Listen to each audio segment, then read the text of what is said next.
pretty new service for us. What we introduce is we have virtual machines now with persistent disks. So VMs were available even before IIS, but the disks, the data was not persistent. If the VM would reboot, you lose everything pretty much. You have to reload, and you have to, you lose data. So today it's persistent. We're using the Azure Blob Storage to save and persist data. So yes, every VM has the concept of the local drive, as you'll see, the C drive and the D drive. But the data files, when you create, you're actually mounting an account, you're mounting storage from the blob storage. And then you specify the size of the disk, Emil will show you. And those VMs can extend up to 16 attached storage volumes, and each volume can be up to 1 terabyte of space. So that means you can go up to 16 terabytes of disk space per VM for SQL Server, okay? So that's a little bigger than SQL Azure, where you have 150 gigabytes. Here you can go much higher. Availability sets is another feature we introduced. This is for high availability. Availability sets is you have 2 or more VMs and you put them together in an availability set. When you do so, that's where we provide an SLA of 99.95% that these VMs, or one of them anyhow, will be available to support your business. The way we do that is each of those 2 VMs, let's say we have 2 VMs, one will they'll go to separate physical clusters, racks. We'll make sure one goes to rack A, the other goes to rack B. That's called the physical separation. And the other even quite important is to have separation during the upgrade path. Because if you're running a virtualized environment with VMs, one of the challenges when you upgrade or you update the base operating system. There are cases in Windows, I've heard, that when you run Windows Update, you need to reboot Windows. Does this ever happen to you? I heard rumors. That's a problem, you realize that. So the problem remains here. So availability sets is the only one we providing SLA for you. If you have a single VM, you realize I don't have this ability. When you put them in an availability set, we separate them physically and in upgrade paths. The idea is I'm going to upgrade first this VM, but I'm going to fail you over here, which is in a separate area. When this one is done, I'm going to bring this up, fail over there. So the system works much better like that. Load balancer, I'm going to leave it later on a lot for Emil. He's going to give you a cool demo how you can do load balancing with endpoints across multiple VMs, create kind of a load balanced infrastructure. We have a number of VM gallery images already. So the way we're approaching the system is, yes, we have the infrastructure established, but we also publishing, we're creating and we're maintaining standard images where you can start from. So instead of starting from scratch and trying to build something in Hyper-V and load it up there, we have a number of images we publish as Microsoft over there. So we have Windows 2008 R2, Windows 2012. We have some other images that they have SQL 2008 R2, SQL 2012. We even have SQL 2014, CTP 1, 2, 2. Another setting. So the idea is Microsoft develops, tests, and publishes standard images. Linux vendors do the same. So we have Ubuntu, CentOS, and another one that publishes that. And the third publisher can be you. So you, as you, and companies or whatever, they can create their own VHDs, package them, deploy them up there, and they can be the base of new VMs from your corporate library in a way, okay? So that's how we're working on that. And we do have also standard images that recently we released on BizTalk and SharePoint. SharePoint especially is very popular VM that comes over there. We do support also secure hybrid connectivity between on-premises and the VMs. So the VMs reside in a virtual network in Azure, and the way they can connect to each other securely is through VPN connection. So we allow, we call it side-to-side connection. Like in your company, you have a Cisco and Juniper, F5, WatchGuard, whatever VPN device. This VPN device can connect securely to Azure data center, and you have a private secure pipe. Another exciting part is we're supporting also point-to-side VPN. So your laptop, not your whole company, your laptop or a few laptops or a few machines can have secure connection to Azure via VPN, okay? So that's from your laptop in a way through some certificates and all. And we also support Windows 2012 RRAS. So if you don't have any device, you can bring up a Windows 2012 server in your on premises, and you can set up a secure tunnel that's considered side-to-side from your side to Azure. And we announced you can pay by the minute now, VM. So in the past it was by hour. You use it 5 minutes, you get charged 1 hour. So you might as well use it for an hour. Now you get charged by the minute. You turn it off, the charge stops off the VM. The storage, you still get charged for the storage, but the storage is very, very, very cheap. The big money, be careful, is always the compute, the cores. Every time, if you calculate your cores you spend, you'll be very surprised. And we have a bunch of different VM sizes. I'll talk later on for the sizes. We have by now 6 different VM sizes for this release, and we're working on some additional ones soon. So this is how the continuum goes in a way as we see it. We started many years ago. Well, maybe you're younger than me. I started many years ago. Raw iron, physical, big box. Then we came to the private cloud. At that time we were calling it virtualized consolidation, many names over there, but the idea is you have a virtualized environment, still on premises though. Then we have as far as complexity and control, then you have the IIS, the infrastructure as a service, still virtual machines, but the whole system is not on premise, the whole system is on the cloud, is on Azure. And the next levels you have is platform as a service, where everything, SQL Server, compute, all this stuff is given to you as a service. You have no control or no administration overhead or licensing for the base system. And then the next one is software as a service, where you have potentially like Dynamics or CRM or other services as such. So as you see over here, there is the level of control. Where do you have high control or less control, and the cost. So you have very high control, you have very high cost.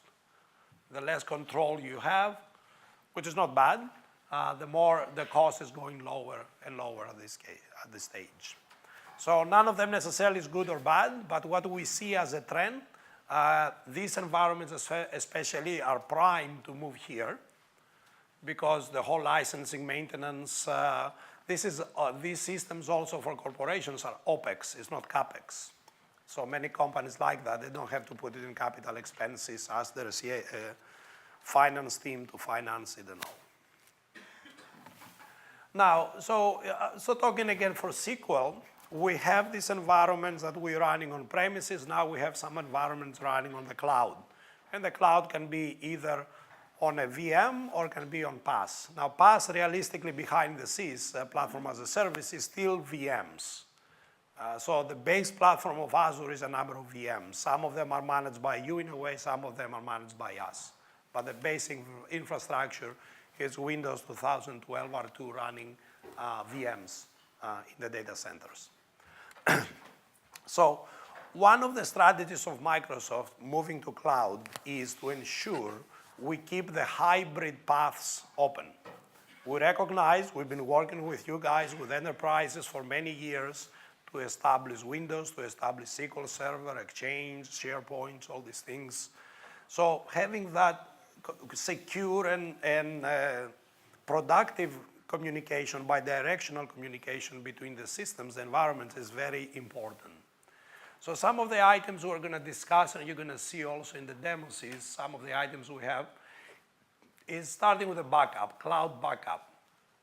So in what we enabled in SQL 2012 latest patch, and then Emil will show you the demo, you can back up your file and direct it directly to Azure storage. So when you say backup to, that will be a URL or a URI, no? Something like that. You're getting there. The point is you can directly go to storage in Azure. You don't have to go local and then there. So that gives you some great savings potentially. In SQL 2014, we enable a replica in Azure. So you don't have only in always on, you have readables, replicas. One of them can be in Azure, and you can have a copy like that. And vice versa. You can have your primary in Azure and have a replica on premises, so the data keeps synchronizing as such. This is a wild thing. We allow you to have the database file in Azure. So you can have the database structure on premise and the files in Azure. So I'm looking for some brave souls to do that. It's going to be interesting, but we support that.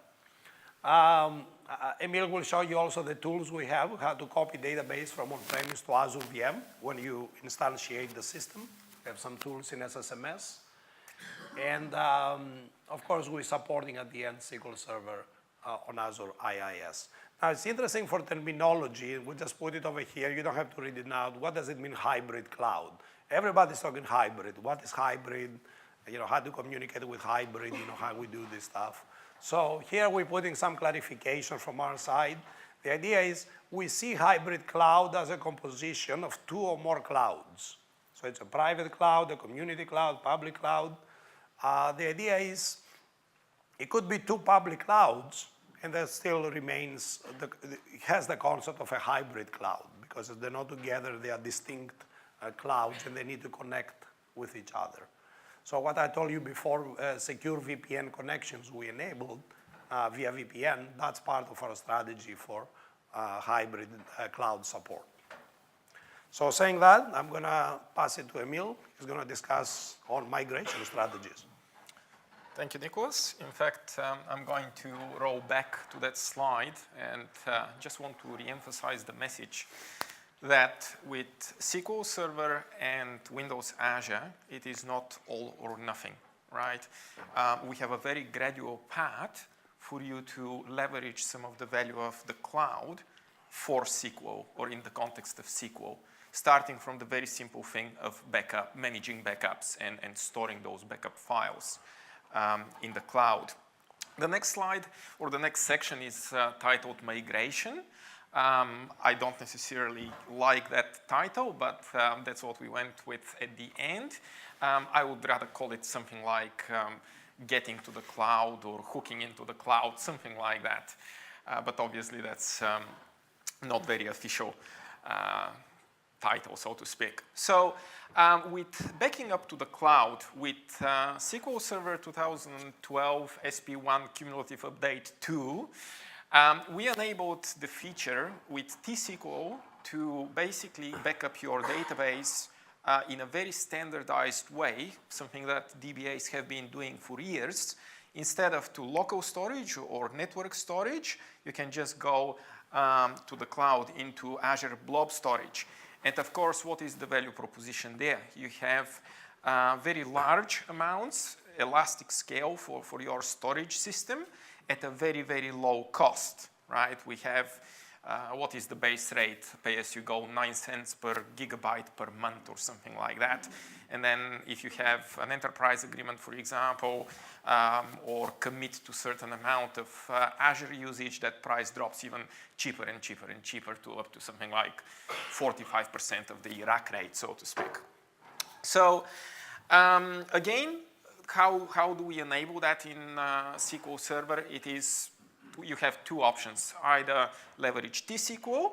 All of you, I assume, are familiar how to do that, or at least how to manage backups via T-SQL, and through PowerShell as well.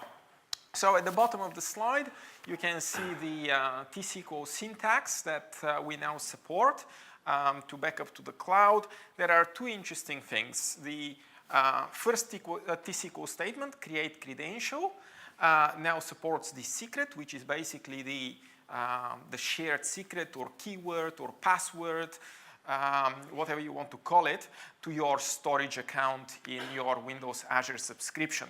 And then once you have set up that credential in SQL Server, running on premises, for example, or in the cloud, then you can issue a standard backup database T-SQL command with the option of to URL, and you pass on the URL that points to the location where you want that blob file to be stored in SQL Server. A few options in that backup database statement that I want to highlight. Probably the most important one is the compression. Of course, going across the internet, you would expect higher latencies, and your goal is to reduce the amount of data that you'll be transferring between your on-premises data center and the Azure cloud or the Azure data center. And compression will help you there dramatically, of course. So with that, I think let's talk about a couple of best practices. So when you set up the when you prepare to do a cloud backup for SQL Server, the first thing that you need to do, of course, is create the storage account in Windows Azure. And I'm sure by the end of the conference now, you would have heard that Azure Blob Storage has the concept of containers. This is where binary blobs are stored. You need to set up a new container which will be holding your backups. And of course, we recommend that you set the access permissions to that container to private instead of the other two options, which are public and something else. So you basically don't want anyone other than yourself be able to access that backup blob that will be produced by SQL Server. Carefully choose the location of your storage account. We have multiple data centers around the world, and more are coming, as we know, including a couple in Australia. So depending on your deployment topology and where SQL Server is running, whether it is running on premises here in Australia, or maybe you have SQL Server running in the cloud in Singapore on a virtual machine, or in Hong Kong, or maybe you have customers in Europe and that's why you have a deployment there, you need to choose where are the backup blobs going to. Are they going to the same data center, which of course is going to be very performant? Or are you going, for DR purposes, put those backup files directly into one of the other regional centers, or maybe even outside of the geography? What I'm talking about here, if you have a VM running SQL Server in Singapore, for example, at least you'd be looking at doing backups to the Hong Kong data center. Possibly, there are valid scenarios where you'd like to do a backup to a data center in Europe, for example. And what would that scenario be? If you want to restore the database in a completely different geography. So you back up from one geography and you restore in a completely different geography, right? Completely valid option there. Compression, we already spoke about that. And the last option around the storage account is that if for whatever reason the backup process fails, we don't do cleanup of the data that might have been copied over to your storage account, so you need to monitor that. And whenever you experience failures of the backup, maybe clean up the blob entries yourselves. Performance, backup and restore times are proportional to network bandwidth. Duh, obviously that's the case. So with that, let me switch over to my demo laptop and have a very quick look at how we do that backup thing. Okay, so by now, once again, you would have seen the Azure portal. I have the storage service, and I have a bunch of storage accounts created there. You don't need to see what they are called, but one of them is called Singapore General. And this is where I basically put blobs of all types of data inside. Inside that storage account, I have a container, which is the first entry in the list, called backups. And this is a private container. Now, if I jump into that container, and you can use the portal or another tool, there is a free tool called Azure Storage Explorer. You can use that to look at your blobs as well. As we can see, it is now empty. So now I have SQL Server set up in a virtual machine running in the cloud. But let's for a moment pretend that this is running on premises here, right? So how do I do a backup? I have a demo database on the left-hand side here in my server on premises.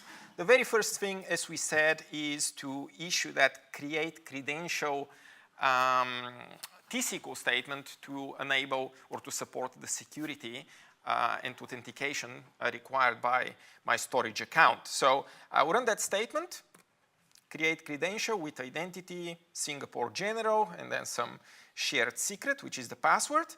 And then if I expand the security inside my tree here, I'll see that the credential is here called cloud storage credential. Now that I have that enabled, I can issue a backup database, backup the demo database to URL pointing to my storage account, and the blob name is going to be that last bit here. That's called demodb-2013-09 for September 06 for the day-to-day .back file with credential, cloud storage credential format, compression, blah, blah, blah, everything that you would expect to have in that statement. Run that. It will take just a few moments because it's purposefully a tiny database that I selected. There we go. It finished in 0.17 seconds. Woohoo! With a transfer rate of 12 megabytes per second. Exactly. Ooh, big database, right? 4 megs, 5 megs, something like that. Tiny, right?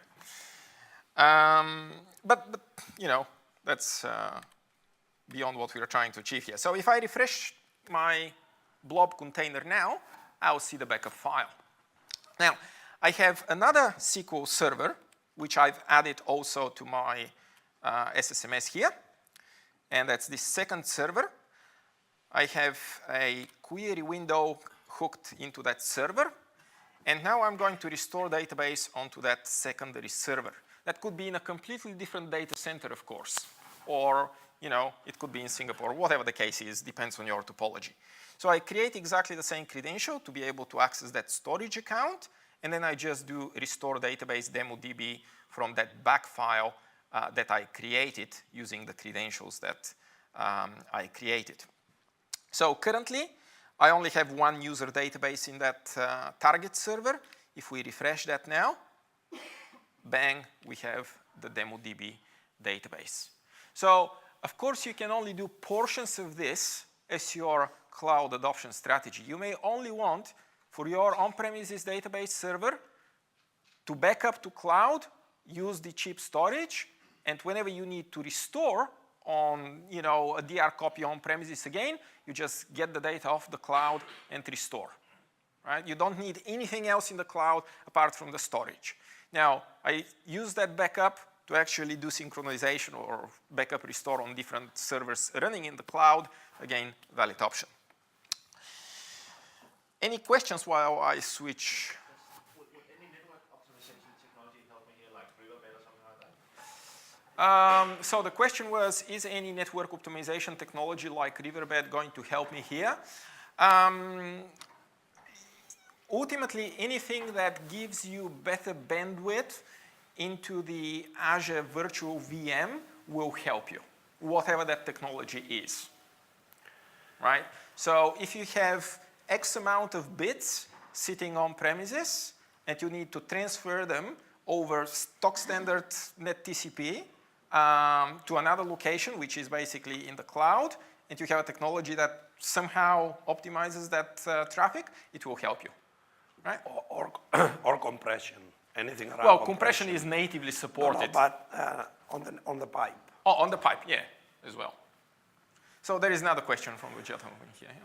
One is that blob. Do they back up that blob as well, or what happens if that something happens to that blob? Okay. Fantastic question. So the question here was, is that blob backed up, and what if something happens to that blob?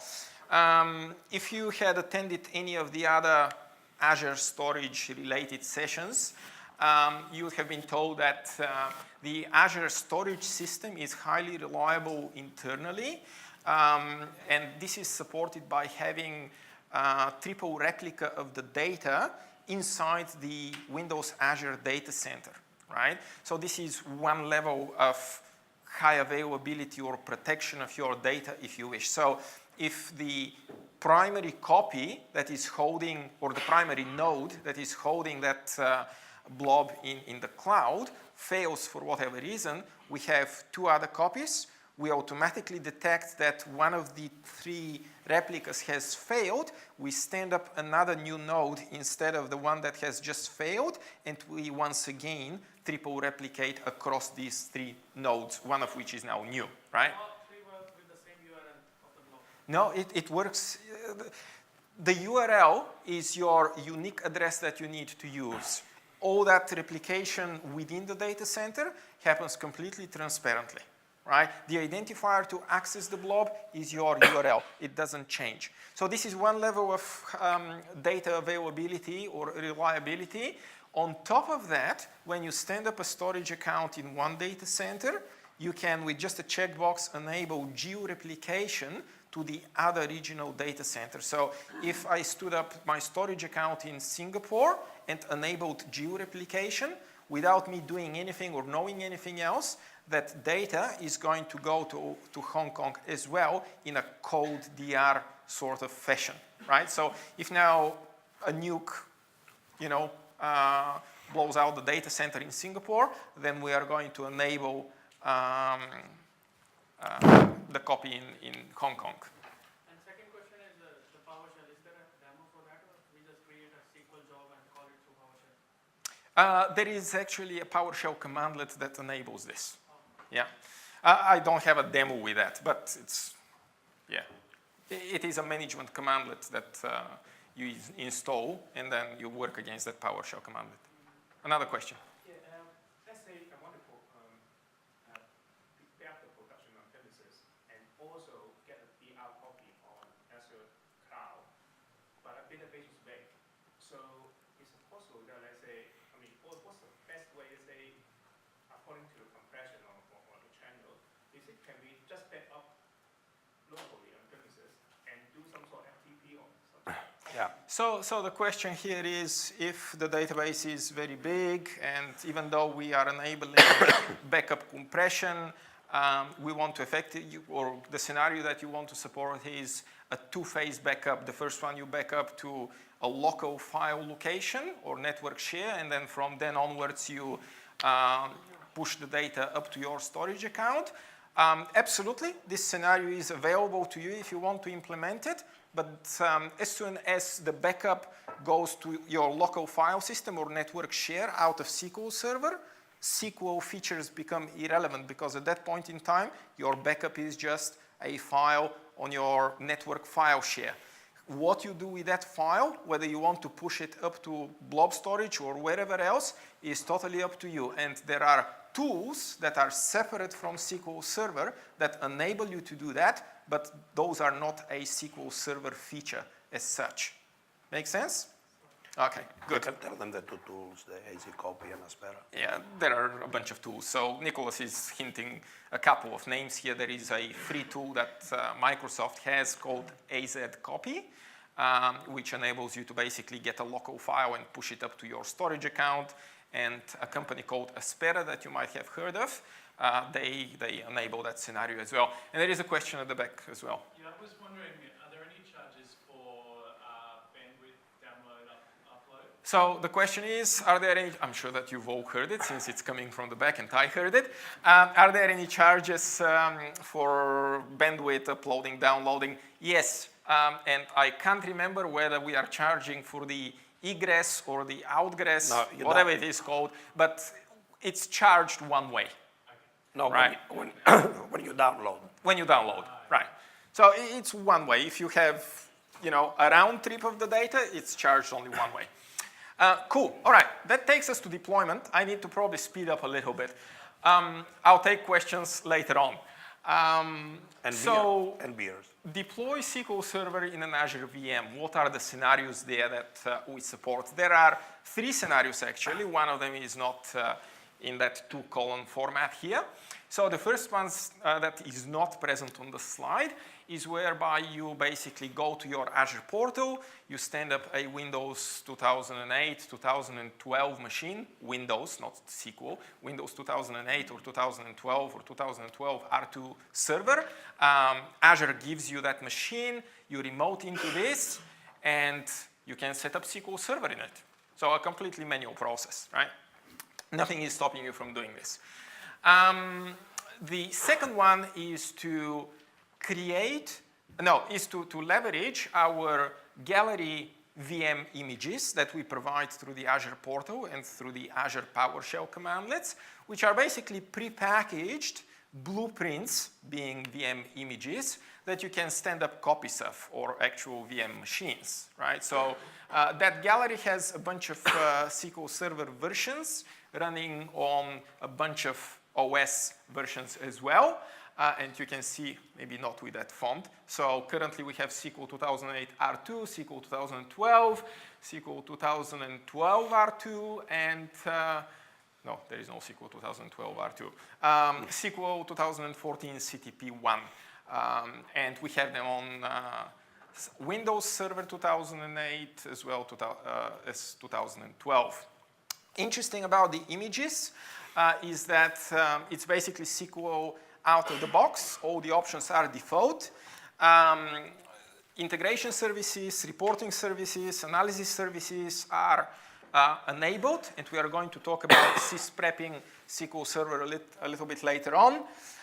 License, you have standard enterprise edition you can choose from, and you pay by the minute. This is important. So if you need a SQL Server to do some temporary processing overnight, whatever the case might be, you stand up that SQL VM, you do your processing, which is probably an overnight batch, and you can shut the machine down. Not necessarily completely deprovision it, but shut it down for the rest of the day, and you stop paying at that point in time for that resource. But for license, you can also, there is mobility as well. So if there is enterprise agreement. We'll get to that on the next slide. Okay. Yeah. So images in our gallery are refreshed roughly on a monthly basis.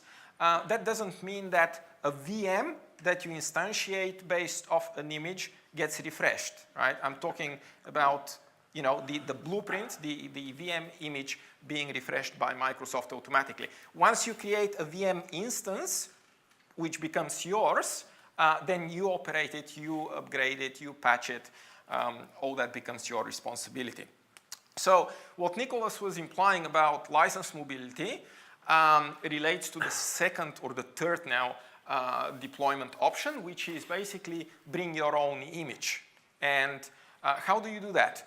You are an enterprise developer or DBA, whatever the case. You create a SQL Server image, which is sys-prepped.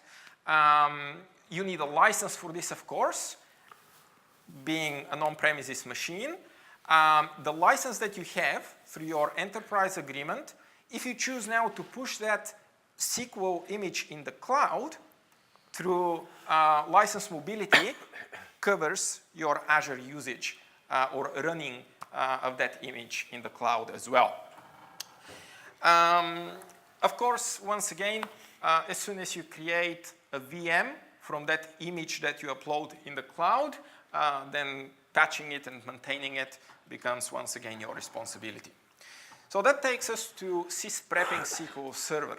In the past, we didn't do two important things. We didn't support integration services and analysis services. Now we do, right? So when you sys-prep SQL Server, you can choose to include integration services, analysis services, reporting services, and this is what even the Microsoft provided image gallery images have enabled on them as well. So how do you create the image? You basically run the stock standard SQL Server install on premises. You go to the advanced link on the left-hand side, and instead of going with whatever the standard option was, install new SQL instance. You just go image preparation of a standalone instance of SQL Server. Then it will prompt you what features you want to put on that image, and you can select whatever features you need, the database engine, analysis services, integration services, and so on and so forth. We have a bunch of performance improvements in the cumulative update release as well. So that takes us to deploying a database to an Azure VM. And there are plenty of scenarios that probably we can come up with. I chose to put two key scenarios here. The first one is that I'm not familiar with Windows Azure. I've just heard about it, attended TechEd. Infrastructure as a service sounds fantastic, cost savings, provisioning time, blah, blah, blah. Let's try it. And I'm the DBA. Hold on, I need to create, storage accounts, and I need to create VMs, and I need to create images in Azure. I don't want to deal with this, right? So what do I do? With SQL Server 2014, which is currently in CTP1, we have a wizard, which is called deploy a database to a Windows Azure VM, which does a deployment of a database to a Windows Azure VM, surprisingly. But the point of that wizard is that it gets you going just after a few clicks on the screen through that wizard. And you don't need to understand or know a lot of the specifics that you would otherwise need in Windows Azure. The second one, of course, the second key scenario, is where you just don't have the time. I just need to get the database up to the cloud quickly. I'm familiar with infrastructure as a service. I've done a bunch of work with it. But again, don't have time. So again, we have that deploy database to Windows Azure VM wizard. It's important for us to understand how that wizard works. So let me walk through that rather convoluted diagram with plenty of animations and see if I can coordinate my talk with the animations, which is unlikely. So on this side, that's right, we have the cloud, Windows Azure. On the other side, we have the corporate network and us. Not sure about whether I want to associate myself with that guy. But you have a database that you want to push up to the cloud. First thing that we know about the cloud is that it is secured. So I can't just access the cloud directly from my desktop and expect that it will let me in. So what you need to do is, through the portal, download what is known as publish settings.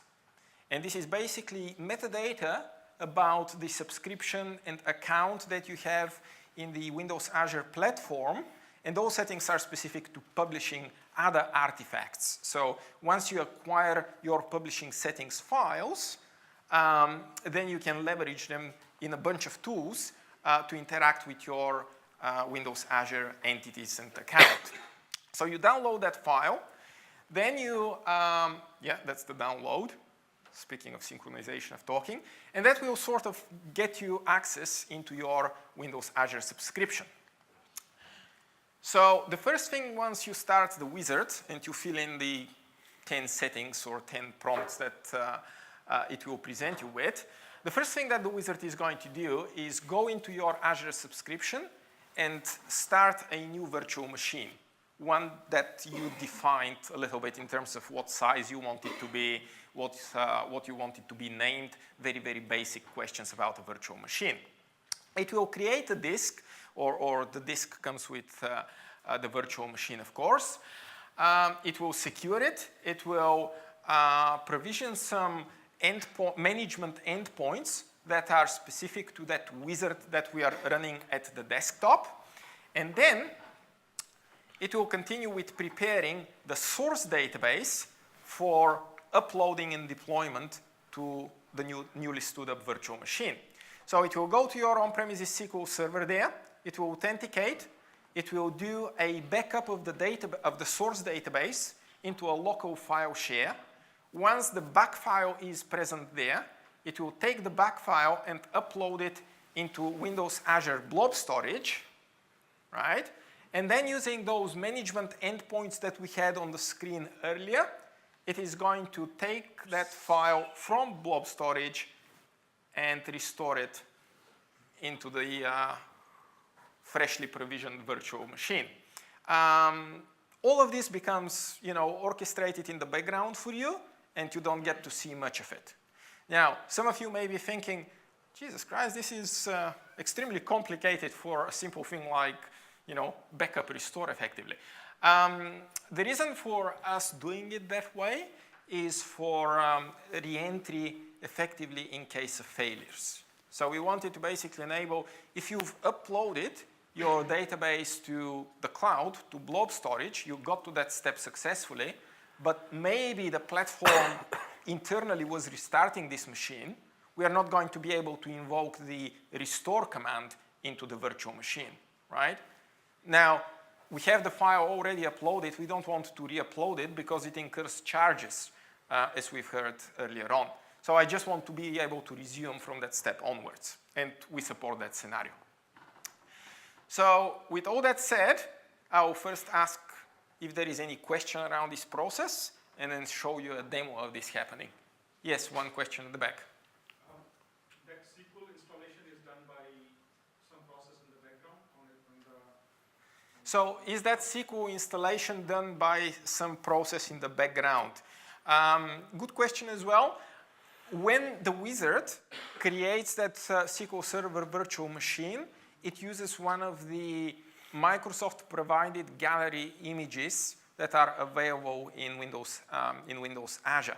Which one it is using in terms of combination of SQL Server version and OS version is up to you, and that's one of the simple prompts that the wizard will give you. Then, do we get a chance to choose the collation sequence for the instance as well? Because the database may have a collation sequence, and we don't want the instance to have a different collation sequence other than the database for the other problems. Not in the wizard. Not in the wizard. In SQL 14 CTP, you can have a different collation per Or what? database, right? No, I believe you say, your VM, you want it to be different collation. No, I want the Or same collation. Same collation. That would be a manual setup. Right. So when you create your Windows VM, then you can install SQL there and set up the collation. But as said that it is done. The wizard. So one thing that I should also clarify is that in the wizard, you don't necessarily have to create a new virtual machine. You can choose from an existing virtual machine running SQL Server. Whatever settings are already present on that virtual machine will be respected, and then your source database will target that existing virtual machine. Sorry, and this is exactly what I'm going to do in the demo. I'm not going to wait 10, 15 minutes for a new virtual machine to be provisioned. I'm going to use a virtual machine that already exists, and I'm just going to use the wizard to push the database into that. He can use sysprep for his own. He can do it on premise, do sysprep and upload it. Yeah, and that existing machine that we are just talking about right now, it could have been, prepared according to the previous options that we discussed. You can prepare it on premises with sysprep, and then you upload the sysprepped image, and you stand up a VM in Windows Azure based off that image and collation, respectively. Yep. So let me very quickly jump to the demo laptop as well. All right, so exactly same topology in terms of servers. We'll pretend that the top server in Management Studio is my on-premises server, for example, and then the bottom server is the existing virtual machine running SQL that I have in Windows Azure. So now in databases, we'll see that I have a database called Demo Deployment DB. By the way, this is SQL 14 CTP1. This is where the wizard is available.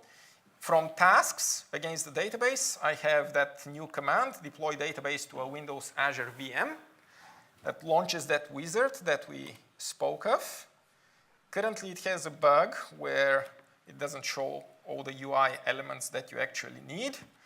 So now we are connecting to the source server, the source being the on-premises machine. It connects to it, prompts me which database I want to deploy to the cloud. I choose demo deployment DB. Here is the file share, the temporary file share on premises that the wizard is going to use. Then I need to provide my authentication settings into my Azure subscription. And this is those publishing settings file that I discussed. So I'm choosing that, and it discovers from that file that I have a Windows Azure subscription called BPDCX002. That's the one that I want to deploy to. We'll click Next. Now the wizard goes off to that subscription, and it discovers what Azure objects already exist there in terms of existing virtual machines, existing storage accounts that I want to push the data to, that sort of thing. And we'll see that the UI elements get populated slowly, one by one, the keyword here being slowly. So again, we resize a little bit. I have an existing service called this, and I have 2 virtual machines in that service. Okay, so my target machine is number 2. This is my storage account where the back file effectively is going to be uploaded to. Settings to authenticate against my target virtual machine. I'll put in my credentials and hope that I haven't misspelled anything there. Now we are connecting to that management endpoint on that virtual machine. Yeah, it discovered that we have a default instance of SQL Server, and it's prompting me for the name of the target database, so I get a chance to change the name. We'll click Next. That's the summary page.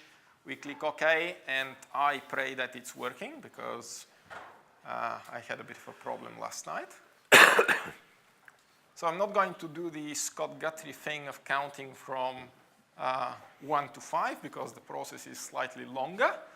I'll count to 10 instead. Or we move on and we come back. So, no, we'll wait. It's not that long. Unless That's a question. the demo gods are not working again. Yeah? For slightly larger data sets, is there a roadmap plan for forklifting of data, like terabytes and terabytes of data, in and out of the data centers, rather than having to do backups by bit transfer? Forklifting or mailing? Snaking it, whatever you want to call it. So for everybody else, the question was, are there any plans for enabling forklifting of very large amounts of data existing on premises to the Azure cloud, storage account, database, whatever the case is? The straight answer to this for everybody is no. If we start talking about extremely large amounts of data, then I think it becomes, on per request basis. But generally speaking, assume that the answer is no. Actually, it's yes. Well, that's the on no. special occasions. No. We plan to enable it in the storage. Amazon has that already. Offline load, that's what you're talking about. So we are working to have that Okay. They will So come. when is that going to be available? soon. All right. All right. And soon is few months. Yeah. But it's very soon, very soon. Yeah. So demo gods work this time around. Everything is green on screen. Oof. And if we refresh the target set of databases here, we'll see that the demo deployment database has been instantiated in the cloud. All right. So switching machines over again. Let's see. How are we doing with time? Good. Good. Benefits of the wizard: no Windows Azure knowledge, multiple retry recovery points. I discussed this already. Not overwriting or updating existing data. Scalable up to 1 terabyte. So if you have a 1 terabyte database, you can actually use the wizard and it's not going to crash on you because your database is too big. Of course, we are leveraging data compression for the backups again, so you may actually end up with, no, you can't end up with a bigger database because the 1 terabyte limitation that you see here is effectively the size of a single data disk that you can have in Windows Azure attached to the VM. So That's why it's there. that's why it is there. Performance is proportional to the network bandwidth. Needless to say that. It's sort of common sense. Deployment of best practices. Yeah, just a couple of points here. It turns out that a lot of people are not or don't have clear understanding of the difference between a VHD that is created and linked to a virtual machine instance and a VHD that represents an image of virtual machines that can be created of that image, right? So just be clear of that difference, and that gives you 2 different deployment topologies. You can basically take a VHD of a machine that you had running on premises, upload it, and stand up a Windows Azure machine that runs in the cloud, only one, or you can sysprep, end up with an image that you upload to the cloud, and that then create multiple instances in the cloud of that image. Plan your deployment configurations as, oh yeah, that's an important one. So once you have a VM running in Windows Azure, there are certain scenarios where if you want to make some changes, you need to destroy that virtual machine, not the disks that this machine runs off, but the machine definition, the running machine definition, you need to destroy it and recreate it with the new configuration settings that you want applied to it. The most important one is the membership of that virtual machine in a virtual network. In other words, if I have a virtual machine that I didn't plan will need to be part of a virtual network in Azure, so it is a standalone virtual machine, and then I go, hold on, I actually need another 2 or 3 machines, maybe a web server, an AD server, and something else, and I create a virtual network, and I create those other machines as part of the virtual network, you can't just go, machine 1, become part of the virtual network. You need to destroy it. You still have the disks uploaded in blob storage because we didn't destroy them. And then you stand up the virtual machine as a new definition of a virtual machine of those disks as part of the virtual network, right? That requires downtime and so on and so forth. So plan very carefully when you create a virtual machine what topology you want to have it part of.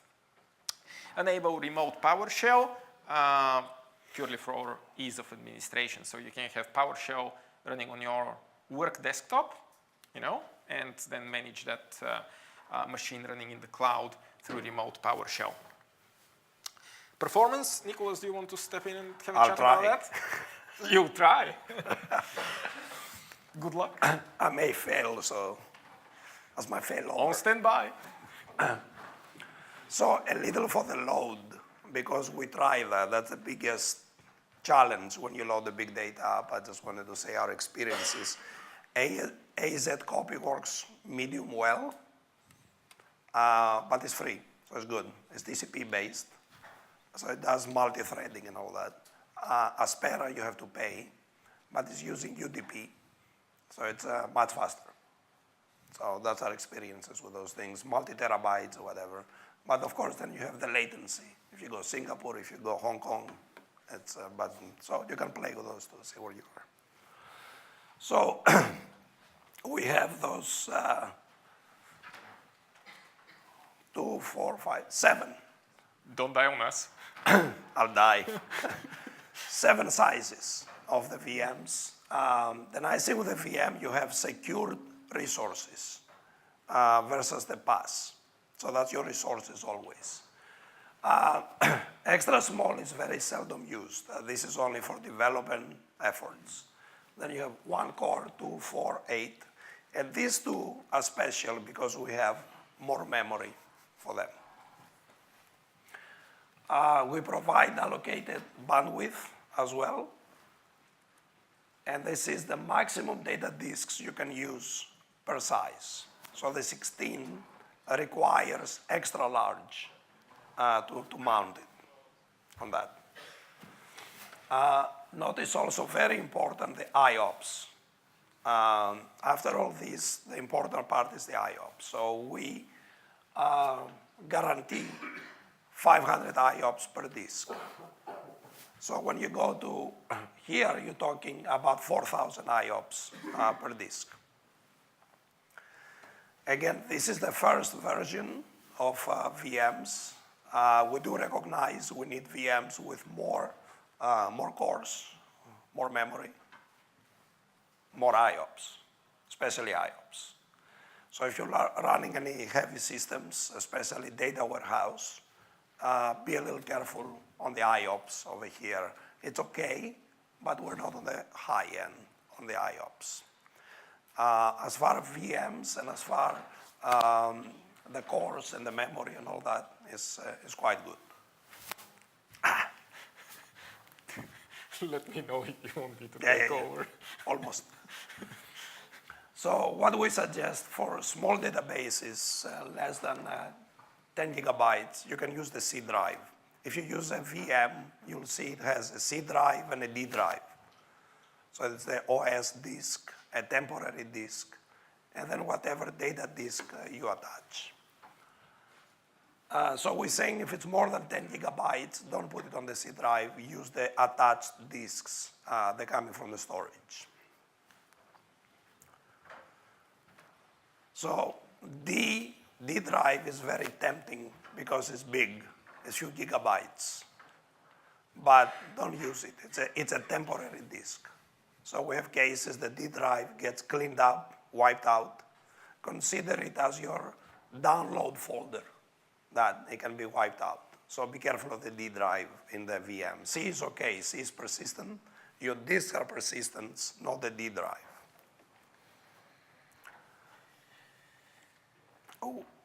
When you install data disks, you have the option to set up the caching. Is it the write cache, read cache? Which levels of read and write cache you can set up over there. So based on that, you can adjust accordingly. So what we suggest over here is to disable the cache and have it more like a write-through. There's no RAID over here. There's no RAID 5, RAID 10, things like that. So what we suggest is when you create up to 16 disks, you can have 16 drive letters. The idea is you create up to 16 data files in SQL, and then you stripe them across over there. That's the traditional stuff, and that works quite well because each drive, each letter, each attached disk has up to 500 IOPS guarantee.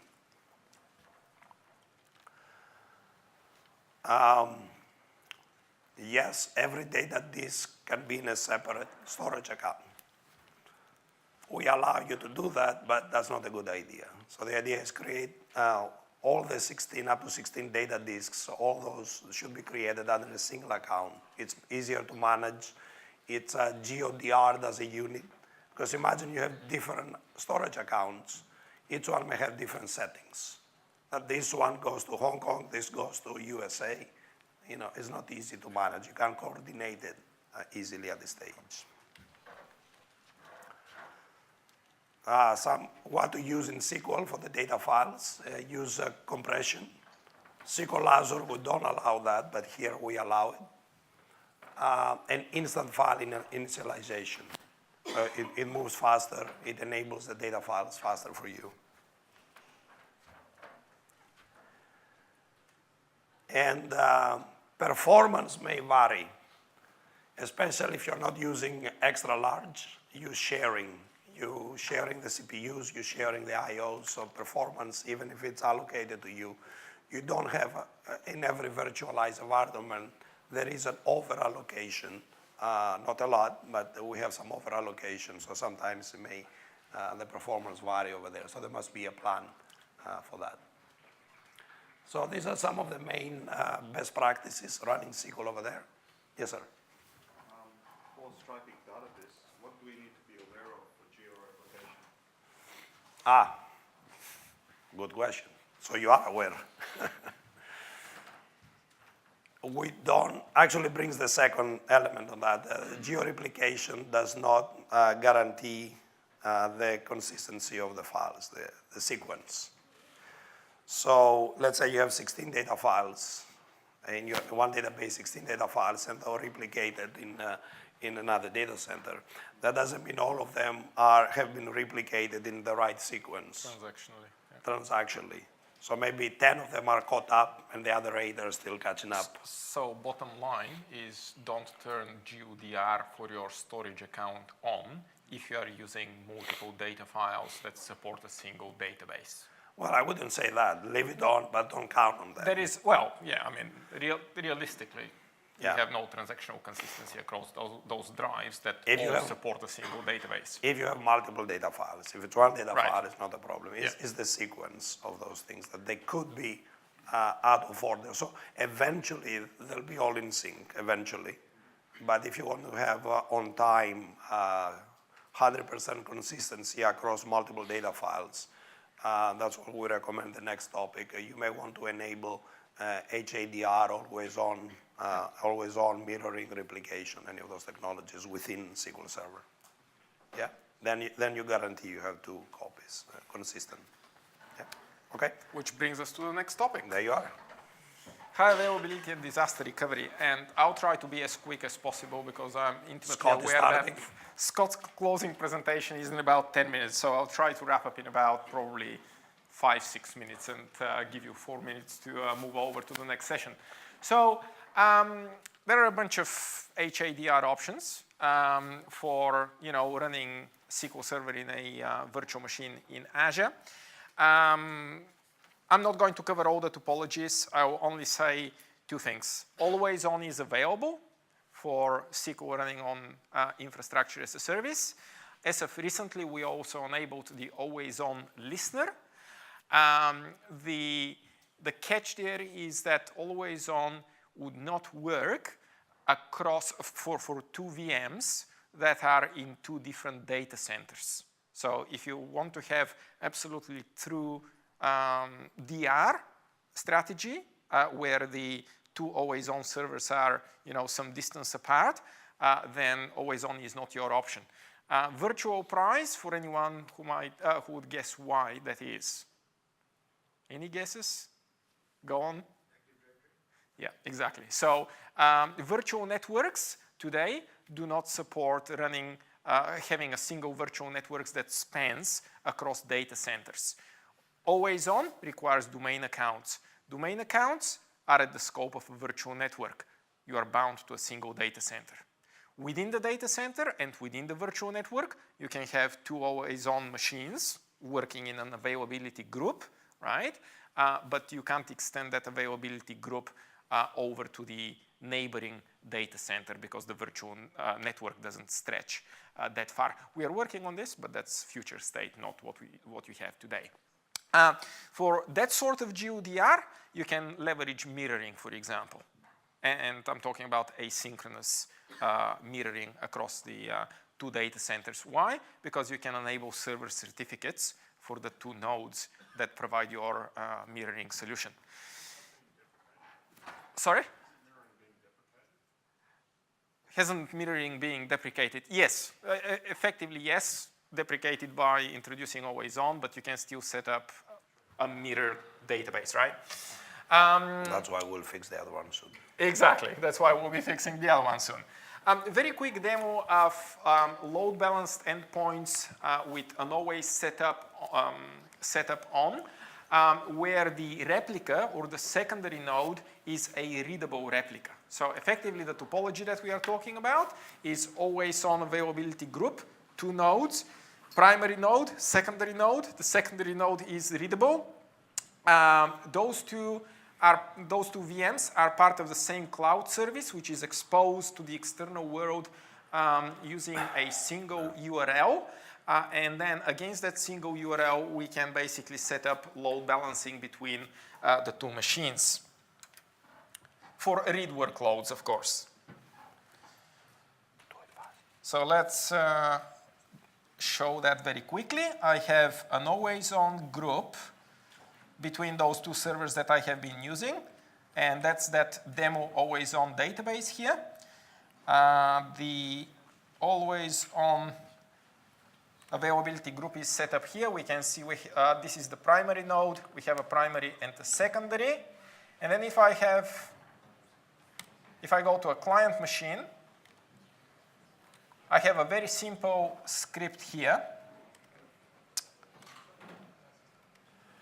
where I select from the URL, from the common URL of my always-on availability group, I select the server name and then some data, select star from the speaker table, and I do that in a loop. So if I launch that script right now against my availability group, and we look carefully at the names of the servers, let's say right at the top here, where the cursor is, we'll see that we alternate between 1 and 2. So I'm selecting data repeatedly from node 1, node 2, node 1, node 2. The Windows Azure load balancer goes to those two nodes alternatively to load balance the traffic. If I insert data now against the primary node, let's go to the speaker table. That's the one that we select from. And we go Joe blog, and that's number 2. It's not identity. That's not identity. Come on. Where is it? What? Maybe it is identity. Maybe it is identity. Anyway, if I go back, we'll see that both nodes, because of the always-on replication, effectively select both records. All right, that was a very quick round of always-on and load balancing in front of always-on. Best practices, always use always-on or some sort of HADR strategy for your SQL Server VMs in Azure, because if you only have one VM supporting your SQL workload, as Nicholas pointed out, when there is a rollout of some host updates, that VM is going to be forcefully restarted and you're going to lose your service. Use a virtual network and an availability set. The availability set that your VMs are part of ensures that not all of those VMs are going to be restarting or updated at the same time. They'll be consecutively updated. So at least you will preserve some availability. That we discussed already. Windows failover cluster instance is not supported. So use availability groups instead. Yeah, that's obvious. And that would take us to the end of the session, actually. As I promised, 3-4 minutes left. So you can run quickly to the next session. Thank you, guys.